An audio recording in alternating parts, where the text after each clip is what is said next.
Wrist Canyon in north-central Colorado, an area of pine forests and prime farmland in the foothills of the Rocky Mountains. Wrist Canyon is a mountainous area to the west of Fort Collins, Colorado. 34-year-old Charles Anderson and his 42-year-old wife Carmina live in a trailer home acreage about a mile north of Wrist Canyon Road. Carmina's 2 young daughters, Lisa and Paula, from a previous marriage, also live with them. The place is a tight fit for a family of 4, but with no other option, they attempt to make it work. The Andersons have been married for just 9 days, and signs of strain between the couple are already surfacing. She was an independent woman. Ultimately, he couldn't control her. On the night of February 21st, 1973, Carmina's life is cut short in the kitchen of their little trailer. 2 people had a fight, 1 died. It would all come down to Charles Anderson's testimony. Was this self-defense or premeditated murder? The only consistency in this case were the inconsistencies. Charles Anderson has more than one version of this story. In fact, he has several. A story with many versions, a careless comment to a friend, and the diligence of a daughter seeking justice for her mother's death would combine to see a killer is finally caught.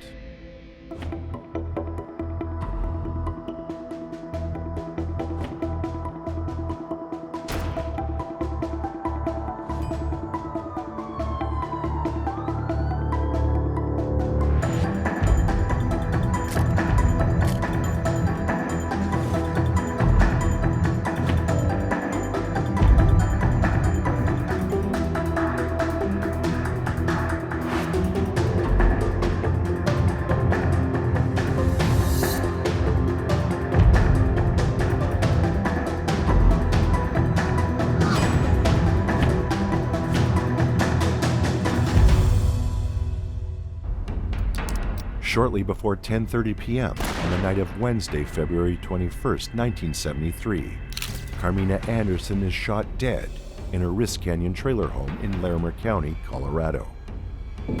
She and her husband had been in an argument for most of the evening. With no witnesses, just what happened that night would prove to be very difficult for investigators to determine. On the morning of that fateful day, Carmina, or Nina as she was known, was busy making arrangements for an upcoming move. They were relocating to a farm Charles Anderson owned near Waverly. It's a tiny community surrounded by ranch lands 12 miles north of Fort Collins. Over coffee, Jack Davis, a neighbor, offers to help Nina with the move. Jack Davis lived about a mile north of the Andersons. They probably knew him better than any of their other neighbors. He looked after their animals and milked the cow if they weren't home. Davis had met Carmina 4 years earlier when they both worked at Forney Industries, a machine shop in Fort Collins. Davis sold Carmina the 5-acre property the trailer sat on. She had purchased a piece of land up in Stratton Park, and that's where we had a 8-foot wide by 24-foot long trailer that we lived in, and we had horses and goats and livestock and lived very rustically. 2.5 years after moving onto the land, Nina meets Charles Anderson. He was a very large man and loud man.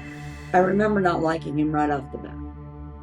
I did at some point warm up to him, but later reverted back to my initial feeling because he'd beaten her up and physically fought with her so many times. They decided to get married on February 12th of 73. By the day of the 21st, she didn't want to be in marriage anymore. She wanted out and regretted ever marrying him. Nina had a funeral to attend that afternoon in LaPorte, a town 6 miles northwest of Fort Collins. LaPorte and Bellevue are both historic Larimer County communities dating back to the 1800s. It was an ordinary day for me. We had to go to school and caught the bus to school early in the morning. Nina was going to be doing some socializing after the funeral. There were later plans to meet up at the bar with some friends. Nina and her friend Barbara Smith go to the Log Cabin Lounge in LaPorte where they wait for their husbands to join them. Barbara's husband, Jerry, arrives at around 5:30 and they discuss Nina's upcoming move that Saturday. Jerry's offered to help. Charles had to get a couple of tires replaced on his truck after work. He arrives at the bar just before 6 and they all have several cocktails. They met in a bar. They drank all the time in the bar, sometimes into the night. Once he came around, it was unpredictable if she would be home after I got home from school. Her Jeep is in the parking lot, and they leave it there and go home together in Charles' truck. But on their way home, for some reason, Nina gets out on the side of the road. Possibly an argument, as it was common for them to fight. At this point, they're a mile and a half past Bellevue and still 4 miles from LaPorte. It's a winter night, it's dark, and getting colder. Charles arrives home in an angry mood. He mutters to himself that he's tired of being pushed around. With the girls pretending to be asleep and staying out of his way, Charles has no issues with opening more alcohol to deal with his frustrations.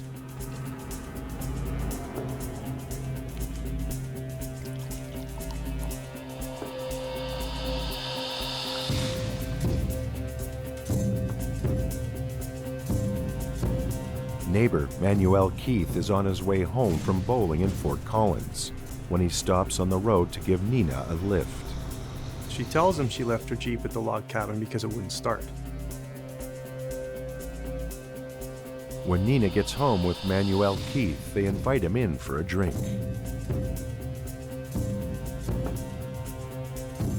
Keith has been visiting for about 40 minutes when the phone rings. Rodney Steele, another Wrist Canyon resident, has found Nina's purse on the road and he wants to get it to her. Charles agrees to go and get the purse back.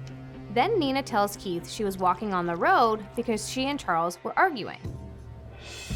The fight actually started early in the evening the night before, when Mom didn't want to go to the funeral and didn't want to be the representative for the family, and there was a big argument over that.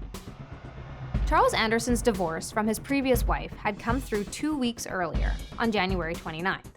Mom had told several of her friends that she had regretted marrying him and that she wanted a divorce or an annulment or something because she wasn't happy in the marriage. And they'd only been married 9 days. It's pretty clear that this marriage was off to a very bad start. They fought all the time. They drank, from varying degrees of arguing to actual physical fighting. Charles returns with Nina's purse. After Keith leaves, things begin to escalate. I remember laying in bed listening to them argue with my covers pulled to my head. I remember them screaming about what we cost.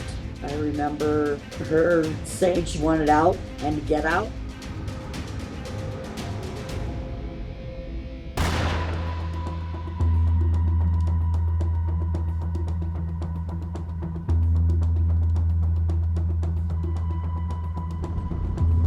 At 10:30 p.m., Shirley Wimmer hears a knock at the door of her home on Wrist Canyon Road.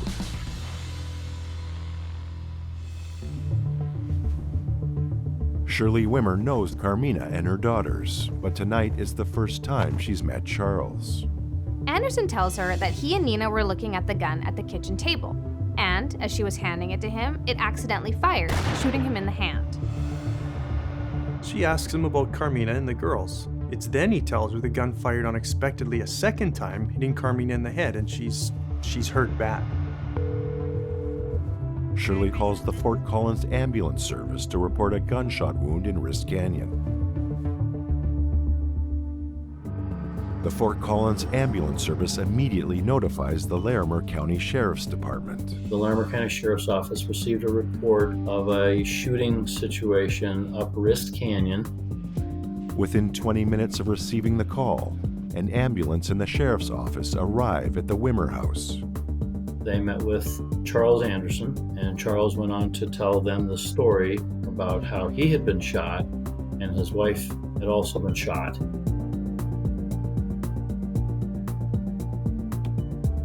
Shirley Wimmer tells them Charles Anderson's injured wife and her 2 girls are at their trailer further up the road. Mrs. Wimmer offers to guide the ambulance driver and sheriff's officer Bruce Ludlam up there, while Officer Rupert and the ambulance attendant look after Charles. When Peverly and Ludlam enter the trailer, they immediately find Carmina on the floor. Peverly rolls her over to check for vital signs, and they see a gunshot wound above Nina's right temple. Shirley Wimmer is asked to look after the girls who are still asleep in the back. I remember being awakened by the neighbor telling me to be a big girl, and we had to get dressed. Something terrible has happened, guiding Paula and I down the hallway, where we had to step over her mother's legs to get out of the trailer. I remember looking back to her, not wanting to leave her there.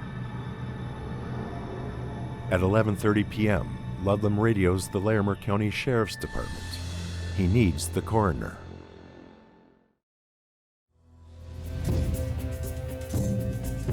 On the night of February 21st, 1973, a double shooting occurs in the Wrist Canyon trailer home of Charles and Carmina Anderson.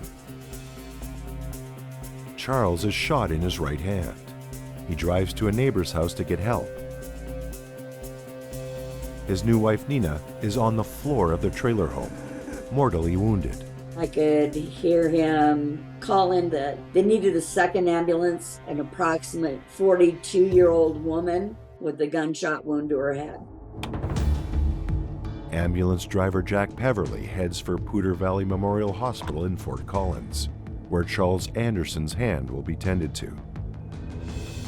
Officer Bob Stufer from the Sheriff's Office and Lee Shipley, Chief Investigator for the District Attorney's Office, arrive at the scene 15 minutes past midnight. A revolver is found beside Nina's body. Captain Terrace Jurista from the Sheriff's Office takes the revolver into evidence.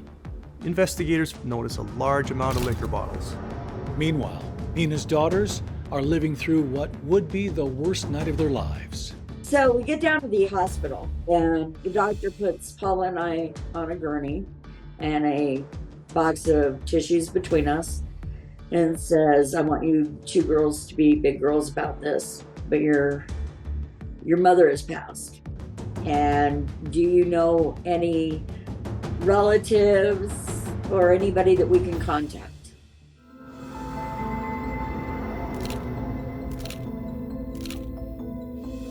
Charles Anderson undergoes surgery to have a .22 caliber bullet removed from his right hand. The bullet will be sent to the hospital's pathology department to have the flesh removed from it. Then it will go into evidence.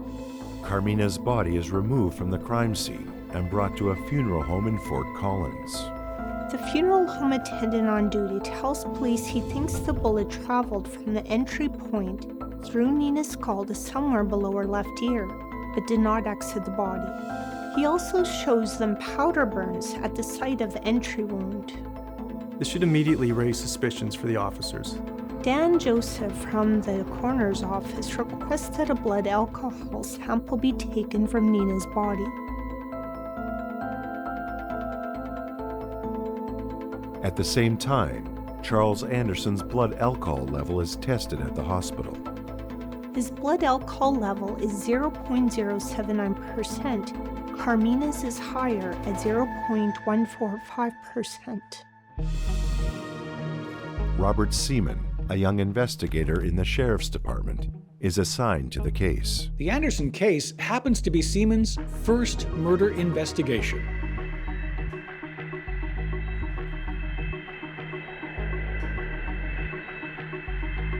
Seaman heads to the hospital with help of the DA's office to interview Charles. Anderson tells him he met up with Carmina for a drink at the Log Cabin Lounge in the early evening after she'd been to a funeral. He tells investigators that on the drive home, she realizes she doesn't have her purse with her. So he takes her back to get it, but she decides to stay for another drink. After Keith drives her home and he leaves between 9 and 9:15, Anderson explains he went outside to check whether the cows had enough water, and when he comes back inside, Carmina points a gun at him. The gun goes off, striking him in his right hand. But the gun's discharge is so startling, it causes Nina to throw it up in the air. She catches it backward with her left hand, accidentally shooting herself in the head. She was proficient with firearms. She would never treat a gun in that kind of a disrespectful way. She certainly wouldn't have been startled by one. Anderson adds that he attempted to get the gun before it fired the second time, but he was too late. Now, this is a very different story from what he told Shirley Wimmer the night before, when he said they'd been looking at a gun together amicably at the kitchen table when it went off accidentally. The common denominator in all of these versions is that Carmina's death is accidental and her fault. Anderson tells investigators it's a .22 caliber double-action revolver that Carmina kept in a cabinet near the kitchen table, so it can fire 2 shots in a row without having to be manually recocked. But the gun Terry Arista takes into evidence at the Anderson family trailer home the previous night is a single-action revolver.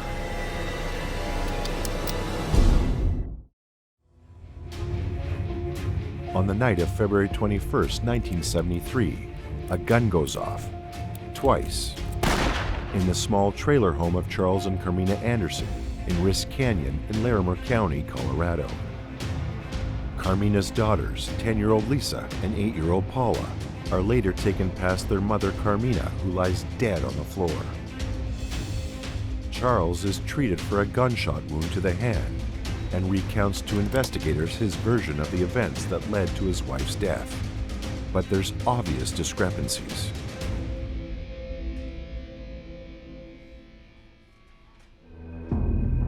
Carmina's autopsy is scheduled for the following afternoon. But first, Larimer County Coroner's Office investigator Dan Joseph does a trace metals test on each of her hands. They're looking for evidence of whether she had handled the gun prior to her death, and the results of the trace metals test will prove to be negative and inconclusive. Charles Anderson has gunshot residue on his hands. He recalls that he did handle the gun with his left hand, but only after the fatal shot is fired. Earlier that morning, he told detectives Seaman and Clement that only Nina had handled the gun, first accidentally shooting him and then herself.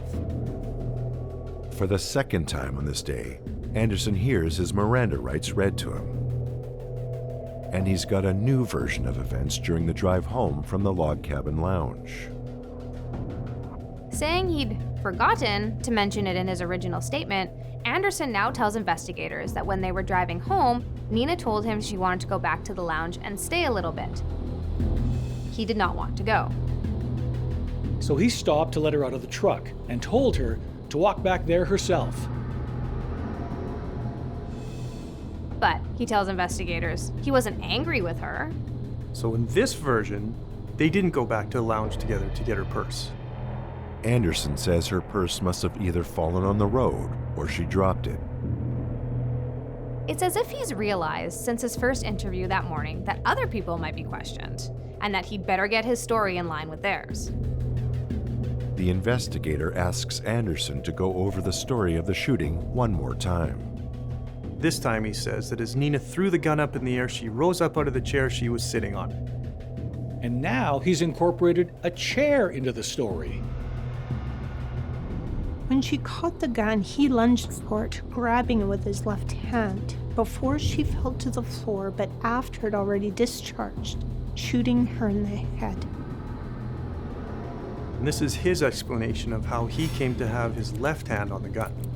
Then he adds that the barrel of the gun was 8 to 12 inches away from her head when the fatal shot was fired. Siemens asks Anderson, "Doesn't it seem a little far-fetched to you?" In his reply, "It don't seem far-fetched to me. I can just picture it in my mind." The acting county coroner finds a powder burn about 3/4 of a millimeter in diameter around the site of the wound.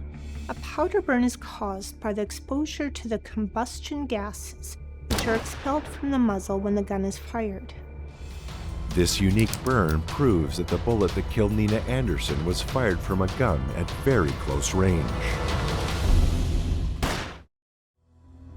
On the night of February 21st, 1973, 42-year-old Carmina Anderson is shot dead in the rural trailer home she shares with her husband Charles Anderson in Larimer County, Colorado. Charles sustains a gunshot wound to his right hand. There are no witnesses. Charles Anderson tells investigators an ever-changing story about what happened that night. The next afternoon, Nina's daughters, Paula and Lisa, are brought to the sheriff's office for an interview. Lisa tells Detective Bob Seaman a loud argument between Charles and her mother began after neighbor Manuel Keith left their home. They take the fight outside, and shortly after that, she falls asleep. Seaman pays Anderson a third visit at the hospital. He's again advised of his rights. But this time, he tells officers he doesn't want to make any further statements without an attorney present. When Anderson is asked to sign a release form for his medical records, he says not without his attorney's permission. This is the first time he's indicated he wants a lawyer present. At that point, Bob Seaman informs Anderson he's under arrest for investigation of homicide. He's transported to the Larimer County Sheriff's Department and incarcerated. Rodney Steele, who found Nina's purse on the road, has agreed to come in and answer a few questions from Bob Seaman. Seaman learns two very interesting things. Steele remembers exactly where he found the purse because there were distinct black skid marks on the pavement leading up to it. He looks inside the purse and finds Nina's ID. That's how he knows who to call. This was a mile and a half west of Bellevue, exactly where Manuel Keith said he'd spotted Nina walking on the road. When Steele meets up with Anderson, Charles tells him Nina lost her purse while delivering milk. It's a rather imaginative explanation by Anderson for Nina's purse being lost on the road. The district attorney's office orders a second autopsy to be conducted on Nina's head wound. Dr. George Ogura from the coroner's office at Denver General Hospital dissects Nina's brain. He finds indications of a complicated trajectory of the bullet through Nina's skull, and he concludes the bullet entered her head at an angle of approximately 45 degrees, a greater angle than was originally thought. This angle could result from a tall person standing above a shorter person or a seated person and firing down at them. Charles Anderson is 6'1". Carmina Anderson is 5'3". Ogura thinks Nina's heart may have continued to beat for a short time after she was shot. He estimates the time of death as 10:30 p.m. And he's made an important discovery. There's a powder tattoo on the skull. In a contact wound, there is powder pushed into the soft tissue of the scalp by the blast, leaving a tattoo just below the surface membrane which covers the skull. The coroner's report, signed by both pathologists, reads, "Gunshot wound of head, incompatible with life, as the cause of death."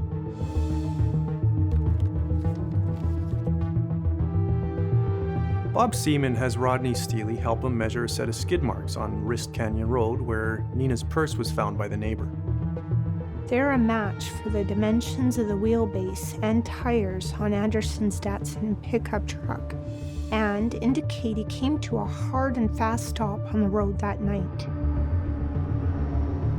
They fought all the way up the canyon to the point where he skidded to a stop and threw her out of the vehicle. Seaman brings District Attorney Stuart Van Meveren up to speed on the Carmina Anderson case.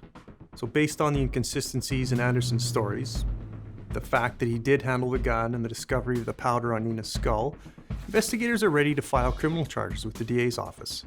Van Meveren calls for a coroner's inquest. The coroner's inquest, comprised of a 6-member jury, is convened on Monday, March 12th, officiated by Jack Russell, a deputy coroner for the county.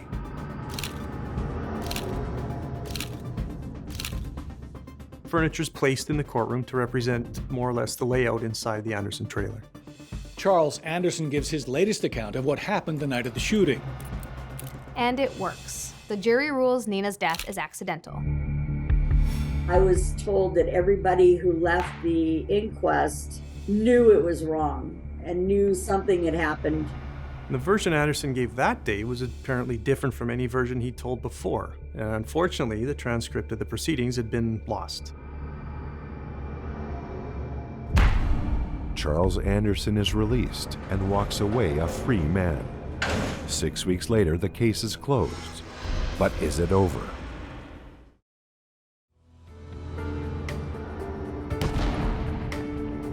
On March 12, 1973, the 6-member jury at a coroner's inquest rules Carmina Anderson's shooting death is accidental.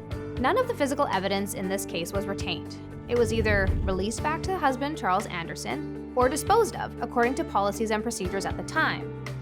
That doesn't happen today because there's new laws in Colorado that prohibit you from destroying any homicide evidence forever, essentially. The gun, for instance, was sold at some point. 2 decades go by. Carmina's daughter Lisa, now 26, begins looking into her family history. Initially, through genealogy, I discovered that the man on my birth certificate wasn't my father. And in a letter from him, I was told, you may want to check. Are you sure she died the way you think she did? After that, I wanted to get the police report and look at it and see for myself what the truth was. On December 30th, 1994, Lisa obtains a copy of the sheriff's report written in 1973. It leaves her with some troubling questions. There were several things that really stood out to me. One was that her feet were in the rungs of the chair, and the chair was tipped over on the right side when the ambulance driver found my mother. So she and the chair were kicked over, so she was never standing in defense. She was sitting in a chair. It bothered me that there were 10 versions in the report of Charlie Anderson's variations of what happened.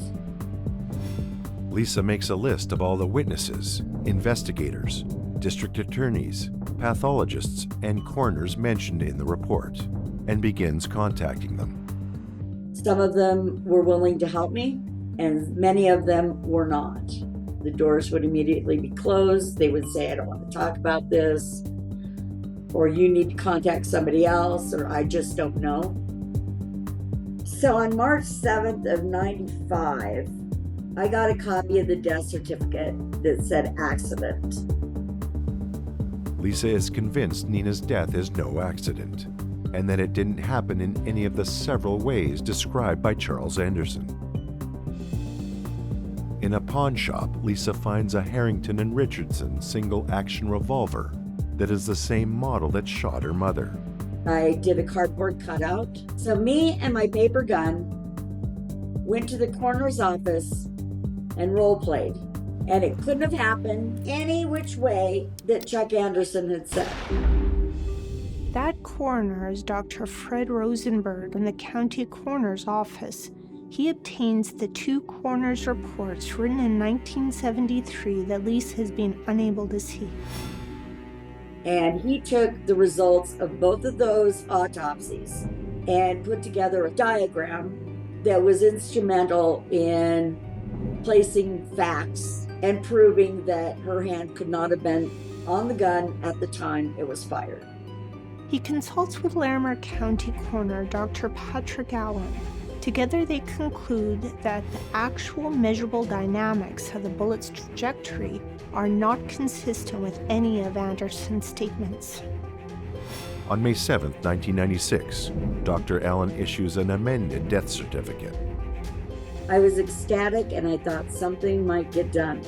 I thought certainly it'll be an open case and they'll work it and we'll get Chuck put behind bars and justice will be served. But that's not how things went. Another 5 years go by. Then in 2001, the Longmont Times-Call newspaper runs a story on cold cases in northern Colorado. I went to work and somebody had mentioned seeing an article, The Unsolved Homicides Down the Front Range, where my mom was mentioned in a 3-paragraph article, and it was inaccurate. So I began contacting the author of the article. I gave her a notebook full of factual documents and said I didn't care what she did, just make it factual. My mom did not commit suicide, and that was never even part of the consideration. The newspaper became interested in doing a story on the Anderson case. Elisa told journalist Dee Dee Carell how to reach Charles Anderson. Dee Dee Carell located and conducted her own interview of Charles Anderson in a small town in the northern part of our county, Wellington. When Anderson agrees to meet with Dee Dee Carell at his apartment, she brings her father with her to remain in the vicinity, assuring her safety. Well, I was grateful she took somebody to go with her. I did not want her to go alone because he is a dangerous man.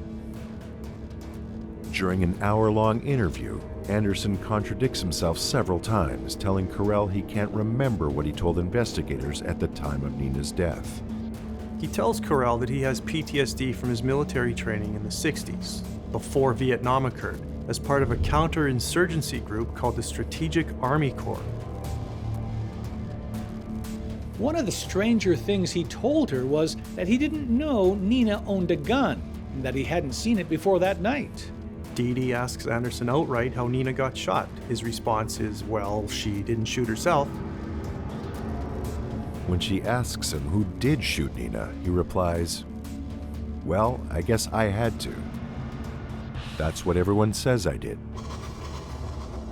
In the interview, he admitted that Mom's hand was not on the gun at the time it was fired, and she didn't shoot herself, which gave us 2 new witnesses and an admission of guilt. The following week, the reporter sits down with Larimer County Lieutenant Andy Josie to report what she's learned from speaking with Anderson. So clearly she had obtained new information, and it made sense for us to take another look at the case in 2002. Andy Josie tasks Sergeant Bob Coleman with a follow-up investigation of the Anderson case. Coleman compares Lisa's notes with the case files at the Sheriff's Office and the Larimer County Coroner's Office, but he can't find the medical records for evidence from Anderson's injured hand. On December 13th, Coleman gets a search warrant for the medical records. The records revealed that fragments of black foreign material were found in a tissue sample from Anderson's hand. That's consistent with fragments of gunpowder residue. This comes from being shot at very close range, not from 6 feet away as Anderson had claimed. Did Anderson shoot himself in the hand as part of the ploy to cover up Nina's murder? Charles Anderson had enough gunshot residue and debris on his hands to suggest that he was in direct or almost direct contact with a gun when it went off. I'd always believed that he shot her in the head and then shot himself in the hand for alibi. It was decided that Mr. Charles Anderson would be offered the chance to tell his story again, which he agreed to do. Almost 30 years to the day after Carmina's shooting death, Anderson is asked to come back to the sheriff's office for another interview. It's a long conversation, with Anderson claiming problems with his memory, giving different accounts of similar events. Coleman raises the topic of the coroner's findings. He's told there's scientific proof that Carmina's head wound could not have happened the way he said it did. At the end of a 5-hour conversation, Anderson tells Coleman he struggled with Nina for control of the gun as she sat in a chair by the table. And he described that Carmina did, in fact, shoot him in the hand with a .22 caliber revolver that she had in her possession in their small home. And that once he had been shot in the hand, he had taken the gun away from her and decided to shoot and kill her. It's taken 3 long decades and 1 determined daughter. Now, finally, the police have a confession.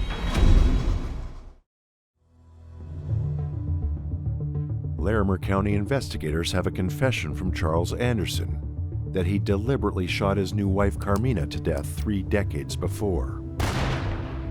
Much time has passed, memories fade, and evidence is lost. Is there enough for police to press charges? Detective Coleman calls Travis Brinkoff, a former Wrist Canyon area resident who now lives out of state.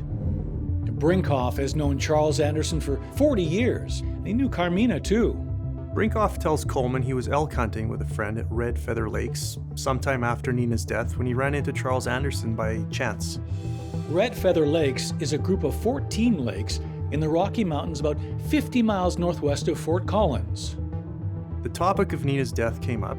Brinkoff tells Bob Coleman he was shocked when Anderson said, "Yeah, I shot that bitch and she deserved it." And there's stories that came out later where we learned that he would make statements to friends, like, "I can tell you how to kill your wife and get away with it." Bob Coleman calls Terrence Urista, the deputy who takes the gun into evidence at the trailer 30 years before. Urista is now the police chief at the University of Northern Colorado. One thing Terry Urista recalled was how it would have been very hard for Anderson to struggle with Nina in the way he described in the confined space of that trailer.